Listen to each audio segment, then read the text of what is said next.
Good morning, everyone, to everyone here in person and online. For those of you who are here in person, there's assisted listening devices available in the back if you have any difficulty hearing today. For those online, I hope you can crank up your volume if needed. And the schedule for today is that we're going to start with a guided meditation from Venerable Sangye Kadro. Then we will have a short break and a Dharma teaching on the book Working with Anger by Venerable Thupten Chödrön. We'll have a potluck lunch for us here in person. Those of you at home I hope you have a great day after that. And then for us, we get to come back at 2 p.m. for a discussion about the teachings. So stay with us for as long as you can today. And just know, especially if this is your first time here, everything that we're doing here is totally optional. Join with what you're comfortable. If you wish to join us in bowing, you can. If that's unfamiliar or uncomfortable, totally fine as well. So please enjoy. Those of us in red can help you if you need any help finding things. The bathrooms and a drinking fountain is out there. And now Venerable Samten will guide us in chanting the Buddha's mantra as we will welcome Venerable Kadro to lead us in a meditation. Tayata om mune mune maha mune soha. Tayata om mune mune maha mune soha. Tayata om mune mune maha mune soha. Tayata om mune mune maha mune soha. Good morning, everyone. And as Venerable just mentioned, we're going to do bowing 3 times.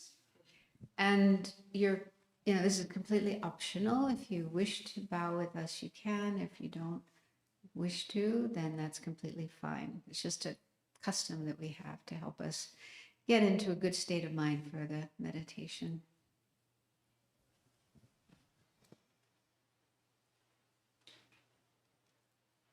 Om Namo Manjushri Namo Sushri Namo Samashri Soha. Om Namo Manjushri Namo Sushri Namo Samashri Soha. Om Namo Manjushri Namo Sushri Namo Samashri Soha.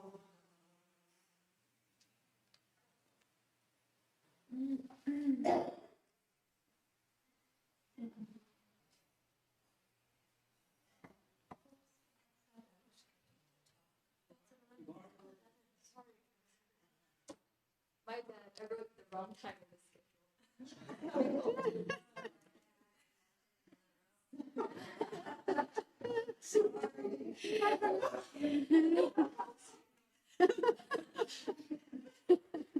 She'll be back.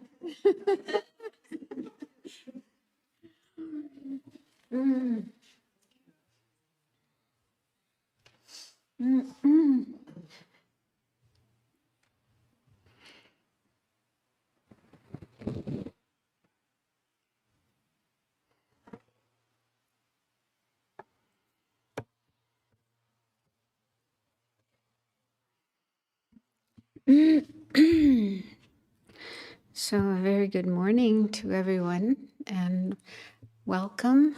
Some of you here for the first time. Welcome. Thank you for coming.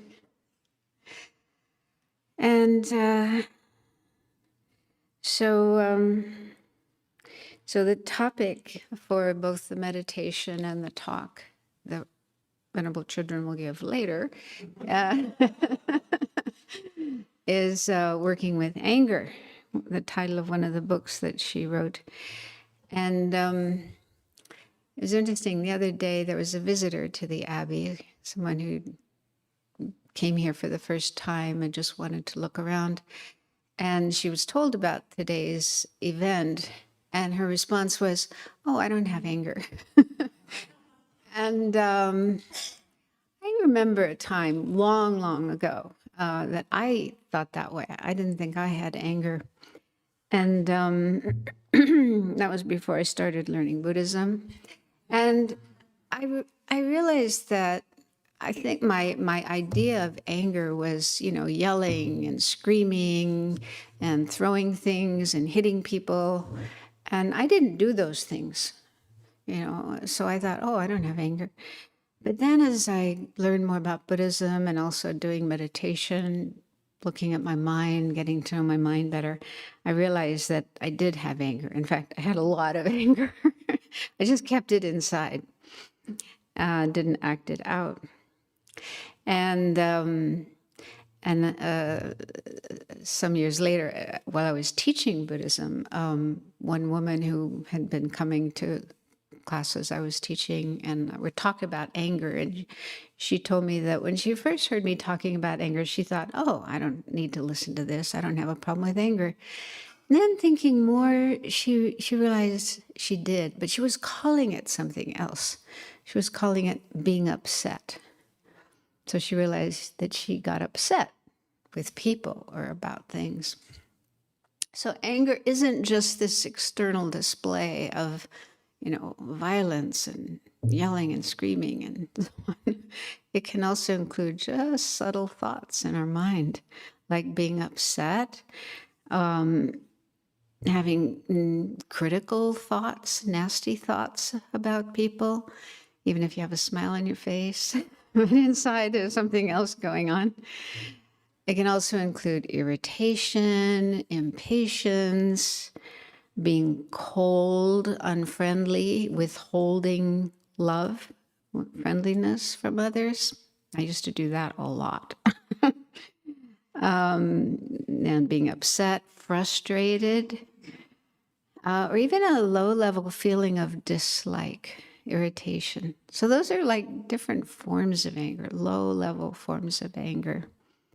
And I can't help but think that everybody has those kind of things going on in their mind, at least occasionally, like when the team you're rooting for loses the game, soccer or basketball or whatever, if you're into sports, or something happens that doesn't go the way we want it to, and we feel this inside. So, yeah. Don't be too quick to think that anger is just somebody else, other people's problems and not mine. So in the last few of these sessions, sharing the Dharma Day sessions, Venerable Children was talking about causes and conditions for anger to arise in our mind. So anger, comes up sometimes, and there's always causes and conditions for it.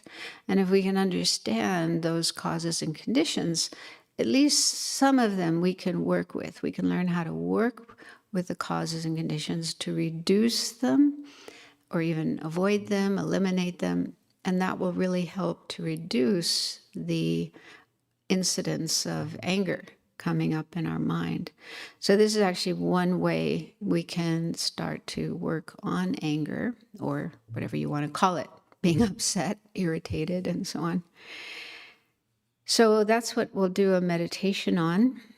And we'll first start with some prayers. Again, if you aren't comfortable reciting the prayers, that's completely okay. You can just sit quietly. They'll be up on the screen. They're already up on the screen. And then we'll do some silent meditation for 5 or 10 minutes just to cool down, calm down.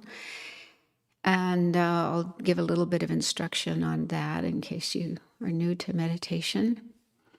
And then we'll do what we call an analytical meditation, which involves like thinking, contemplating, reflecting on this topic of, the causes of anger and what we can do about those. Okay, so let's begin.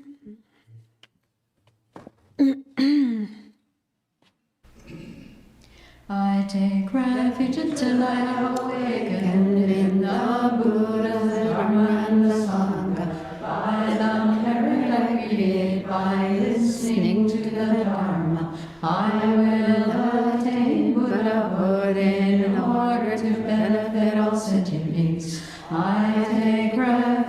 till I have awakened in the Buddha's Dharma and the Sangha, by the merit I create by listening to the Dharma, I will attain Buddhahood in order to benefit all sentient beings. I take refuge until I have awakened in the Buddha's Dharma and the Sangha, by the merit I create by listening to the Dharma, I will attain Buddhahood in order to benefit all sentient beings. May all sentient beings have happiness and its causes. May all sentient beings be free of suffering and its causes. May all sentient beings not be separated from sorrowless bliss. May all sentient beings abide in equanimity, free of bias, attachment, and anger.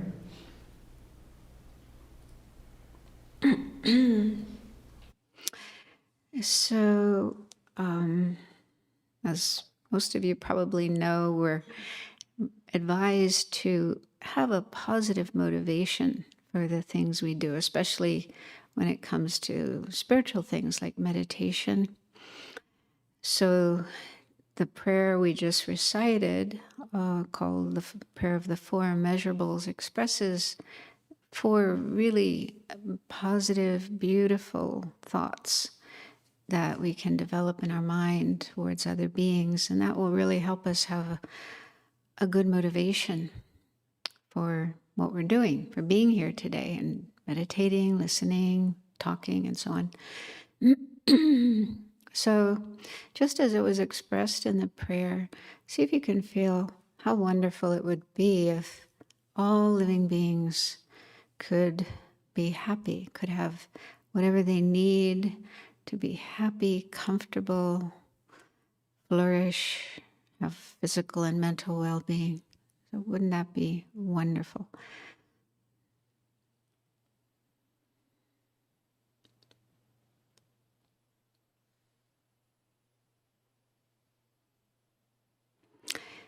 And how wonderful it would be if they could be free of all suffering, all problems. So if there could be an end to all wars and fighting and conflicts, abuse, injustice, hunger, and sickness. So all the various kinds of physical, mental, emotional problems that people experience, if all of those could disappear.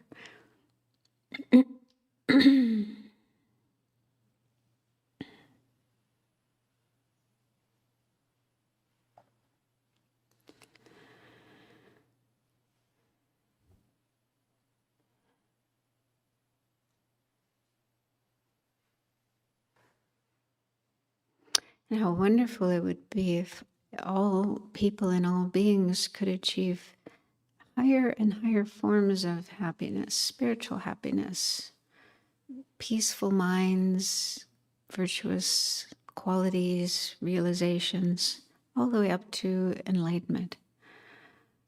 I would just feel how wonderful that would be.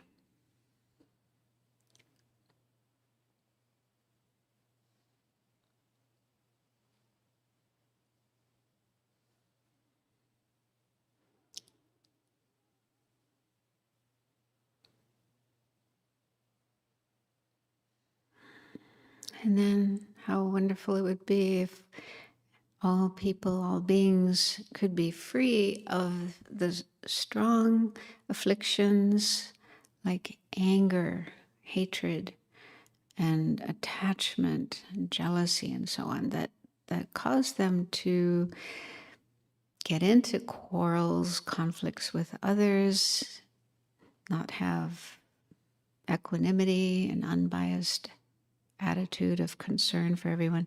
So feel how wonderful it would be if their minds could be in a balanced state of equanimity towards all other people and beings.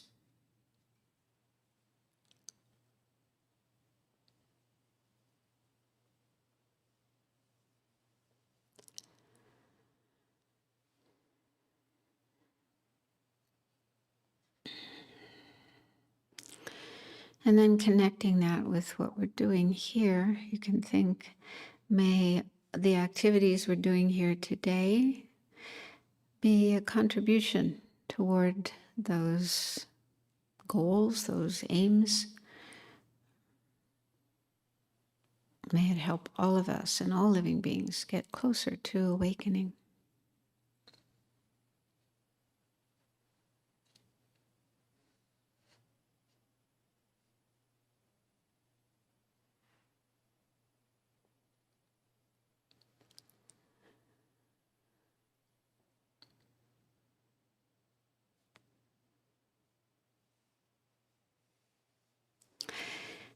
Okay, so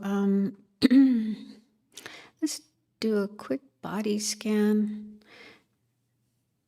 Just let your mind travel through your body from the top of your head down.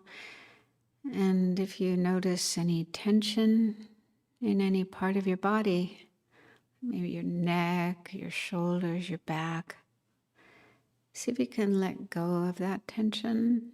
Imagine it disappearing or melting and flowing out of you and sinking into the ground.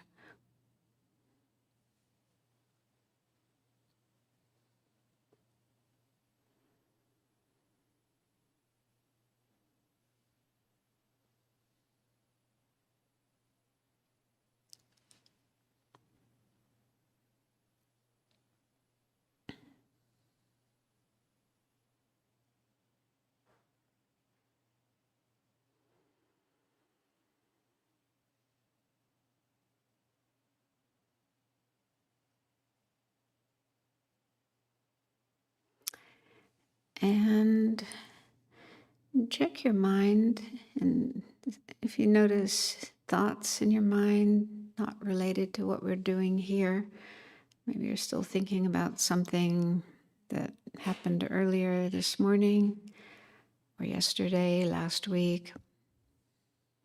Put those thoughts aside for now so that you can just be here in the present, fully attentive to what we're doing.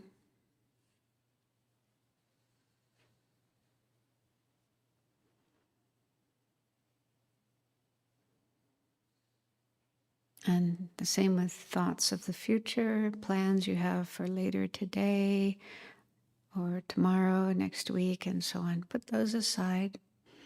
Just let your awareness be in the present, right here, right now.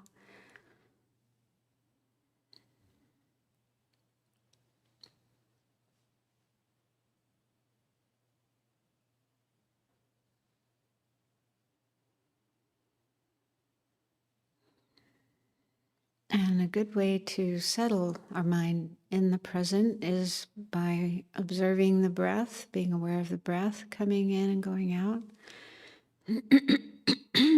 So you can do that in whatever way you know how, or whatever way is easier for you. And just try to keep your mind, your attention on the feelings, the sensations of the breath. Coming in, going out, one breath after another. And if you notice your mind wandering away from the breath to something else, like thoughts, memories, plans, or sounds in the room or outside, so anything other than the breath, as soon as you notice that, just let go of that thought or that other experience and come back to the breath. Even if you have to do that again and again and again, it's fine. It's okay. It's no reason to get frustrated. Just part of the practice.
Okay, so we'll move now into the reflective part of the meditation.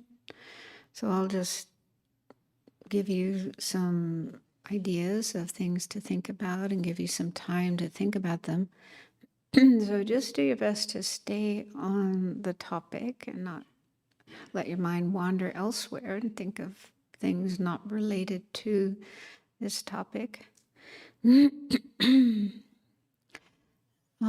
So first of all, check to see if you do have the wish to work on anger. Like, can you see that anger leads to problems? Like, it makes you unhappy. It's really hard to be happy at the same time as being angry.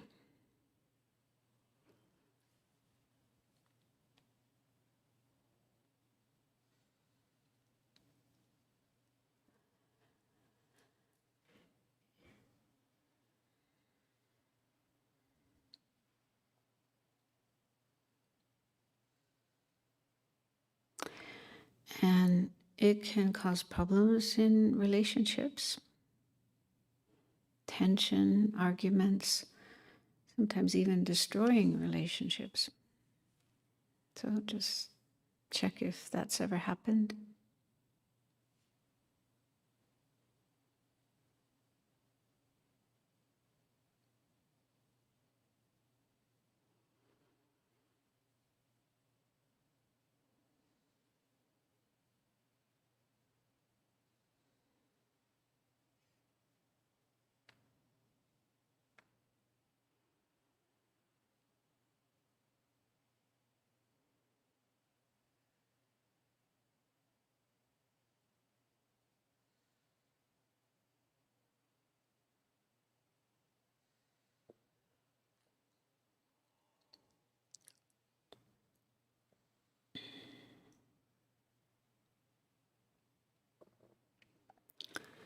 And it can lead us to say things or do things that we regret later.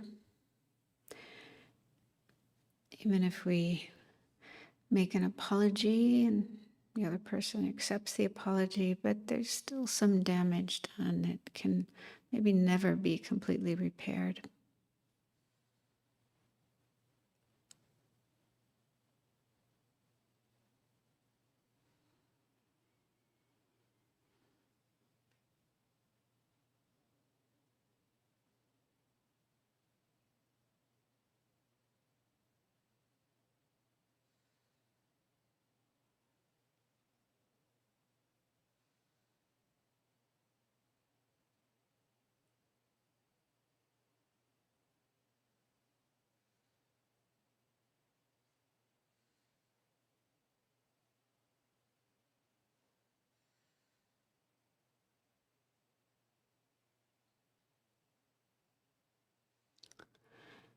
And also with meditation or other spiritual practices, they can come up in our mind, disturbing our mind, making it difficult to have a good meditation.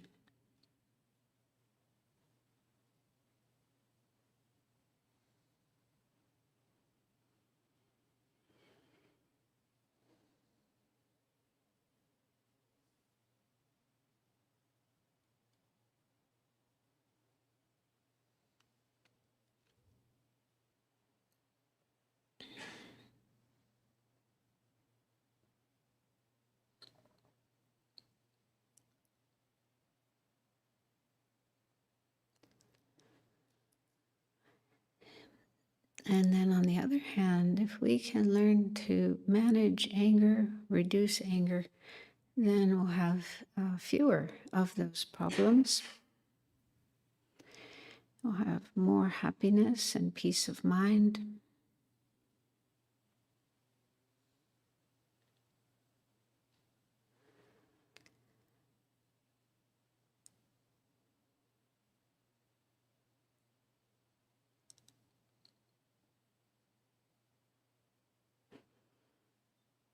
We'll be able to get along better with people.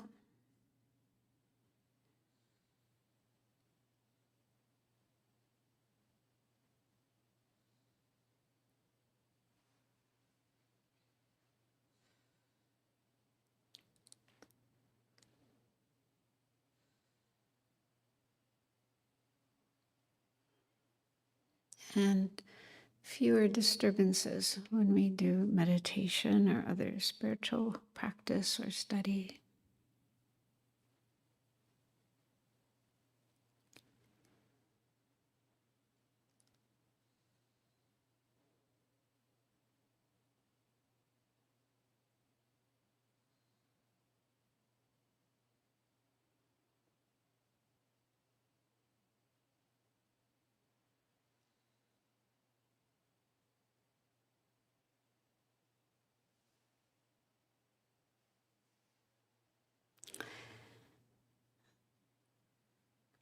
So, one way we can work on anger is to recognize causes that bring it up and then learn to avoid or eliminate or change those causes. And one of the main causes is having contact with people or objects that we dislike or that irritate us. So this is similar to, say, a person who's trying to recover from addiction, like alcoholism. They want to stop drinking. So it's best for them just to avoid being around alcohol, going to bars, going to parties where people are drinking. Otherwise, if they see the alcohol, smell it, see people drinking, then that can trigger their addiction and make it really hard for them to stop. That's kind of similar with anger. There are certain people, objects that trigger our anger, then it's best to minimize contact with them or even avoid them altogether if that's possible. So bring to mind a person that triggers your anger or milder forms of anger like aversion, irritation, impatience, and so on.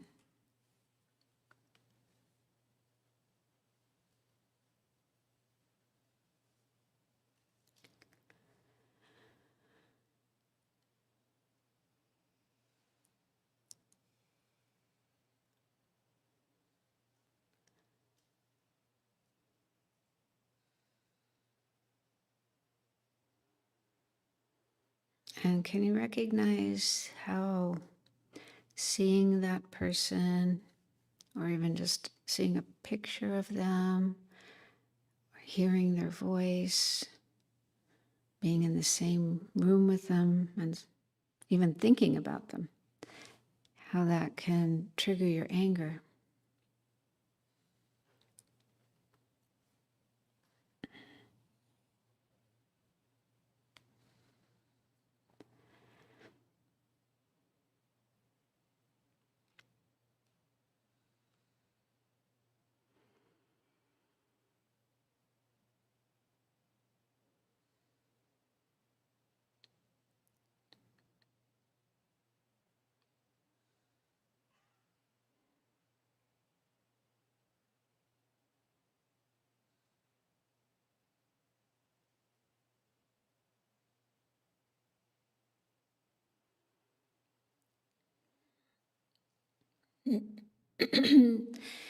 And in this kind of situation, we usually think that we can't help but be angry or irritated with that person because they're just so irritable.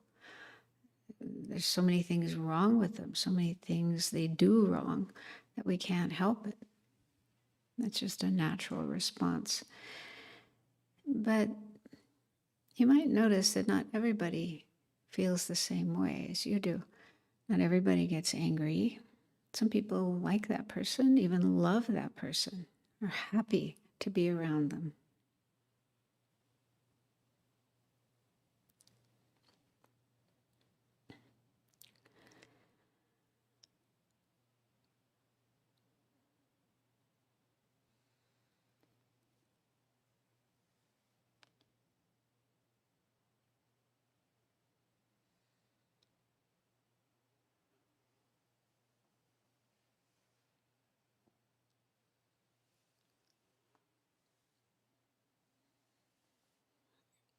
So in Buddhism, it's said that if we have anger or other afflictions towards somebody, it's not their fault, but rather it's because of things going on in our mind, our ways of thinking, our likes and dislikes.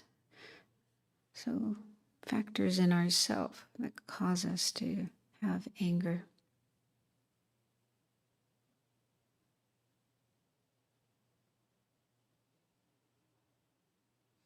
And the good thing is that we can change these. We can change our thoughts, our concepts, our ideas, and even get to the point where we don't get angry at anybody.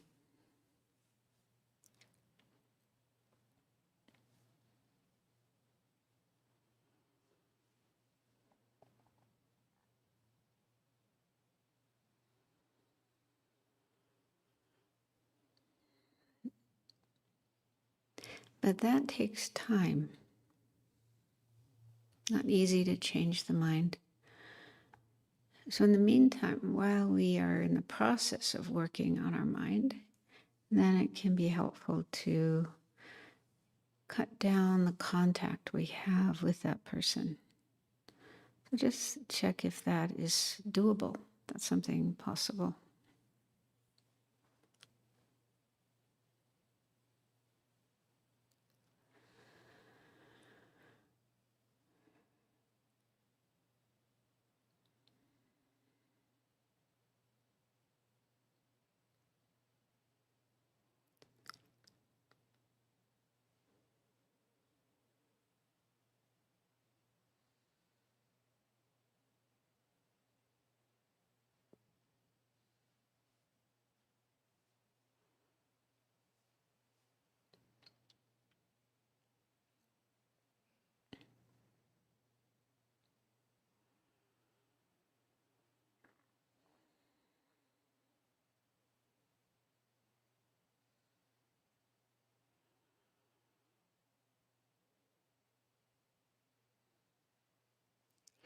And that doesn't mean being unfriendly.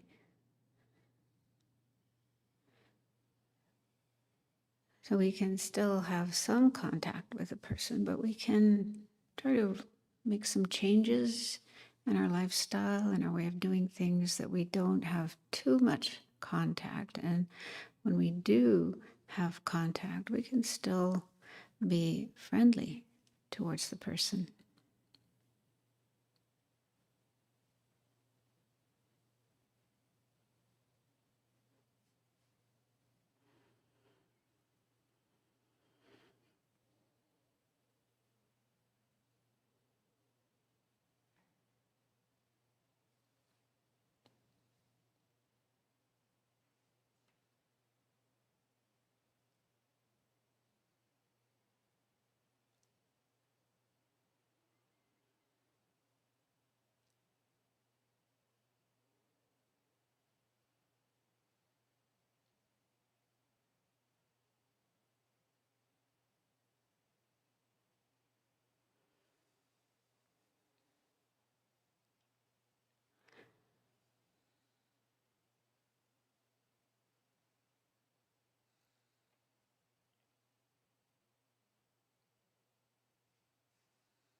And one way of doing that is learning the phrases in the prayer of the four immeasurables and using those, specifically focusing on that person and thinking, may you be happy, may you be free of suffering, and so on.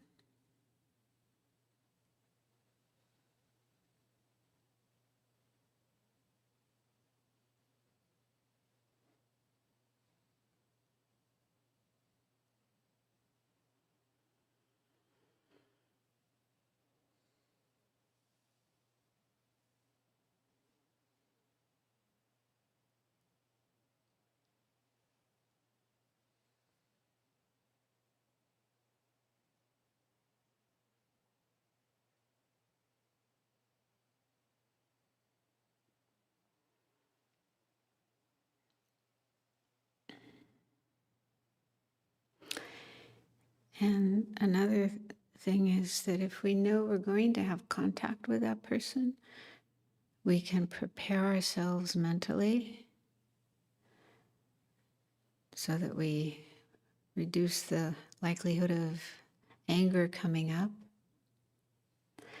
And so one thing we could do would be to think about some positive thing that that person has done, or some good quality they have. And that way we can see them in a more positive light.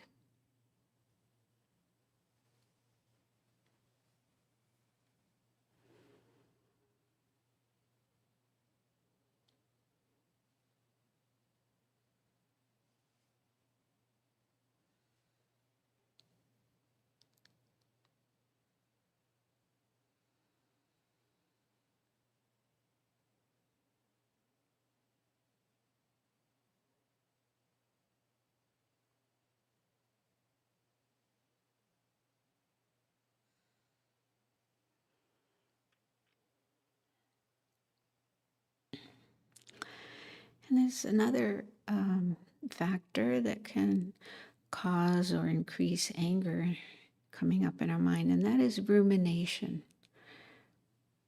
So, for example, while we're driving or washing dishes or lying in bed at night trying to go to sleep, thoughts about that person might come up in our mind, and our mind gets hooked. We start thinking about them in a negative way. And then our mind gets caught up in anger, irritation, criticalness.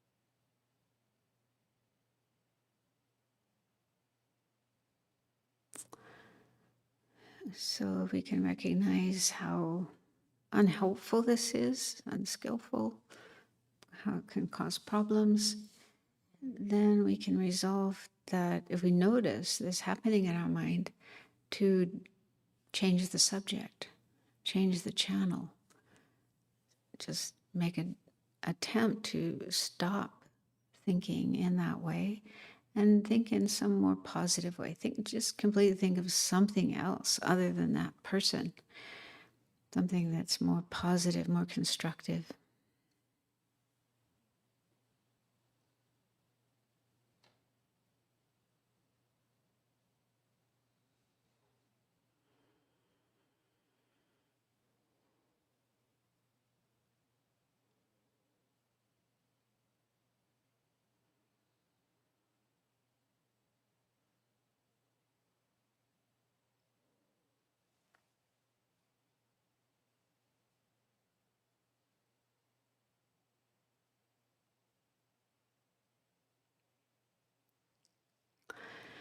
So now let's wrap up the meditation. And as a conclusion, if there were any insights that you had, anything that was useful, beneficial, that came to your mind, make a resolution that you'll try to keep this in mind and bring it into your life, into your experience to help you have less anger, less irritation.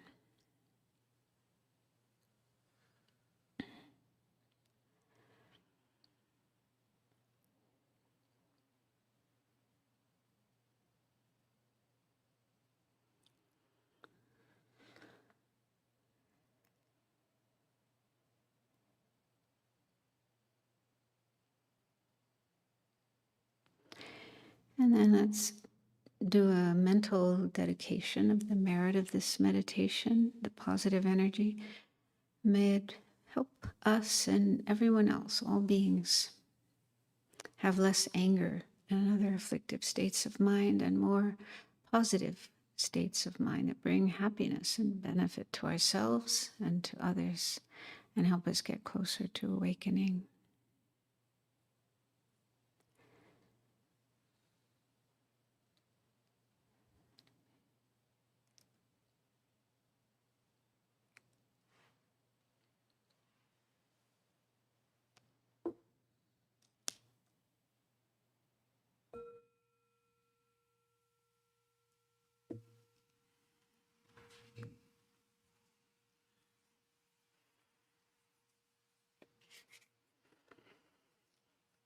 Thank you.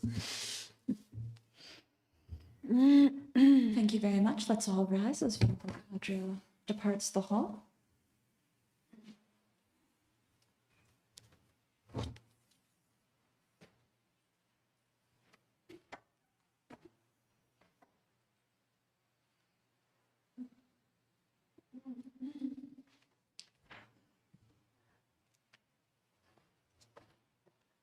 And we'll now have a short 10-minute break. We're going to start the talk at 11. And so for those of you here, you can circumambulate the Buddha Hall, enjoy the holy objects, use the restroom, get water. It's a very